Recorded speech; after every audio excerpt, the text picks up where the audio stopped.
The issue of capital punishment reignites in light of Troy Davis's controversial execution on September 21st.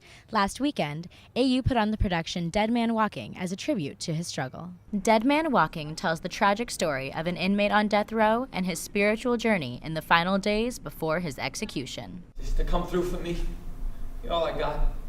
They got me on a grease rail in the death house.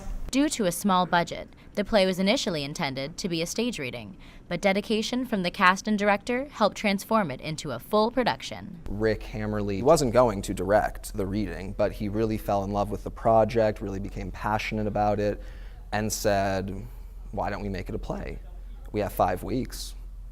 We don't have any money, but we've done shows with no money before, and here we are. A professor in the School of Communications built a close friendship with Troy Davis and spent 4 years lobbying for his freedom. She met the author of the book, Dead Man Walking, who personally asked for the play to be put on at American University. The cast found ways to incorporate Davis into the play as a way to connect with their characters. Troy had crocheted this cute little angel and had put it in a Christmas card for me years ago. So I decided to give it to Sam to put in his pocket when he performed the play, just to have, Troy support him. And after the play was over on opening night, several of the cast members came over to me and said that Sam held the angel in the palm of his hands, and they all formed a circle, and they were able to touch the angel before they went on the stage. And I thought that was great. I thought that was somewhat of an honor for Troy, and that they really were very compassionate about it. The timing of the play's opening coincided with Troy Davis's case.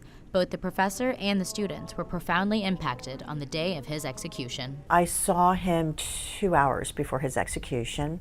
I was one of the last, friends to see him. Most of the events of the play take place in the couple of days before his execution, and so we realized that the events of the play were being lived out, were actually happening somewhere, at that very moment. The production didn't end when the curtains closed. The play got the audience involved through a talkback session with the cast, and on closing night, it also featured a panel of individuals who were directly affected by the death penalty. I think it's really important that the audience members see the panel and the talkback and get to understand where we as the actors are coming from, and also the context of the show about the death penalty and the people who are coming, like the Attorney General. And it's very creative, and it's so helpful to understand the full depth of the play.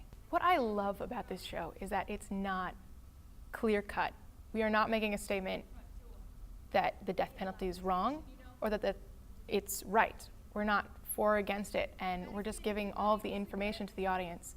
And I think every audience member can take away something different, whether it's the facts of who is being executed or that the victims they lose so much.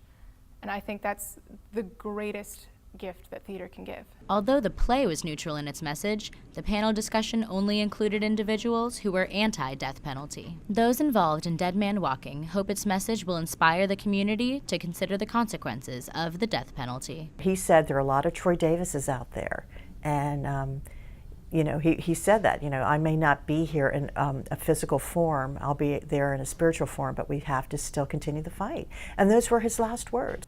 For ATV News, this has been Neeti Upadhye.